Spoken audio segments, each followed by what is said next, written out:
এই কথাটো চক অতি স্পষ্ট কথাটো মোৰ কথা নহয়, এইটো ৰাষ্ট্ৰীয় সংবাদ মাধ্যমৰ বিভিন্ন ঠাইত কৈছে, আপোনালোকৰ তাত কৈছে, মই ছ'চিয়েল মিডিয়াতো দেখিছোঁ যে যুৱ প্ৰজন্মৰ প্ৰতি আমাৰ সম্পূৰ্ণ বিশ্বাস আছে। যুৱ প্ৰজন্মইহে দেশখন আগুৱাই নিব জ্যেষ্ঠজনৰ আশীষেৰে। সেই কথাটো এটা চিৰন্তন সত্য। মই যুৱ প্ৰজন্ম বুলি কোৱা নাই, মই চেঙেলীয়া ল'ৰা বুলি কৈছোঁ। যুৱ প্ৰজন্মৰো কিছুমান মানুহ অলপ চেঙেলীয়াৰ দৰে হয়। আৰু এইটো কথা সকলোৱে পাতিছে যে বিহাৰ বা অসম এতিয়া প্ৰগতিৰ দিশেৰে নতুনকৈ ধাৱমান হৈছে। বিগত এটা দুটা দশক জুৰি জংগলৰ ৰাজৰ পৰা বিহাৰ মুক্ত হৈছে।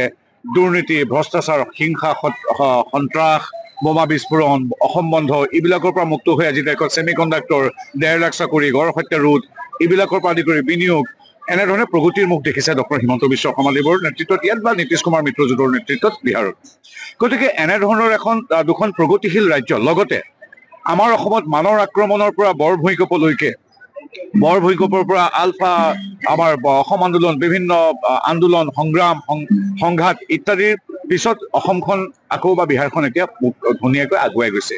এই সময়ত এনেধৰণৰ সমস্যা জৰ্জৰ কিন্তু ক্ৰমে সমস্যামুক্ত হ'ব পৰা দুখন ৰাজ্যৰ শাসনভাৰ জনতাই সেইকাৰণে সদায় দিছে কিছু অভিজ্ঞতাৰে পুষ্ট দক্ষ সুদক্ষ প্ৰশাসকক।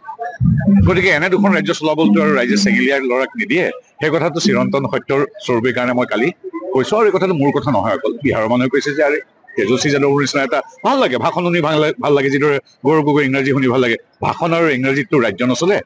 ৰাজ্য চলিবলৈ লাগিব ডক্টৰ হিমন্ত বিশ্ব শৰ্মা বা নীতিশ কুমাৰ দৰে সুদক্ষ নেতৃত্বৰ চেঙেলীয়া ল'ৰাৰ হাতত এখন ৰাজ্যৰ শাসন এৰি দিয়া নহয়। মই 10 বছৰ মোৰ যিমান দিন হ'ল আমাৰ ৰাজনীতিত যোগদান কৰা, তেওঁলোককতো সদায় একেখিনি মানুহকে দেখি আহিছোঁ। নতুনত্ব একো নাই। পৰম শ্ৰদ্ধেয় শিক্ষাবিদ, অতি গুণী বিদ্বান শিক্ষাবিদ বা বুদ্ধিজীৱী ডক্টৰ হীৰেণ গোহাঁই দেৱৰ পৰা অজিত ভূঞা দেৱলৈকে, লুৰিণজ্যোতি গগৈ, অখিল গগৈ, অজিত ভূঞা, সকলো মানুহ একেখিনি মানুহে, খালি এতিয়া লিলি হোটেলত লাজ পাই আজিকালি বেলেগত অনুষ্ঠান কৰাইছে। গতিকে এই লিলি পাৰ্টিটো আমি সদায় দেখি আহিছোঁ। ইলেকশ্যনৰ আগত গোট খাই সদায় হাৰে, মানুহে তেওঁলোকক প্ৰত্যাখ্যান কৰে। গতিকে হাৰিলে বুলি আচলতে আমি শ্ৰদ্ধা কৰোঁ, তুচ্ছ তাচ্ছিল্য কৰিব নাপায়। কাৰণ এই গোটেই ৰায়টো দিয়ে জনতাৰ ৰায়ক আমিও সন্মান কৰোঁ, বিৰোধীক আমি গণতান্ত্ৰিক দেশত সন্মান কৰোঁ। গতিকে কিন্তু এওঁলোকৰ যিটো লিলি পাৰ্টি, এইটো সদায় দেখি আহিছোঁ। গতিকে তাত কোনো নতুনত্ব নাই। কেনেকে নিজে হৈ MLA হ'ব পাৰে অখিল গগৈৰ দৰে, লুৰিণজ্যোতি গগৈৰ বেলেগ লক্ষ্য নাই। জাতীয়তাবাদৰ নামত তেওঁ ধোঁৱা চাঙত লৈ তেওঁ এতিয়া 855 জন লোকক গুলীয়াই হত্যা কৰা কংগ্ৰেছৰ নগৰ জানো হ'ল?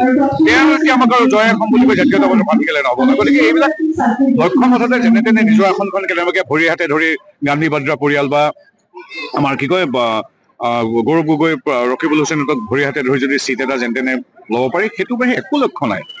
তেওঁলোকৰ কোনো কথা নাই কেনেবাকৈ বিধানসভাত সোমাব পাৰে নেকি, ৰাজ্যসভালৈ যাব পাৰি নেকি।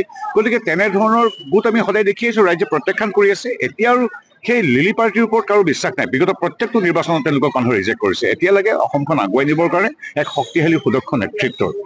লিলি পাৰ্টি বা চেঙেলীয়া পাৰ্টিৰ এতিয়া কাম নাই।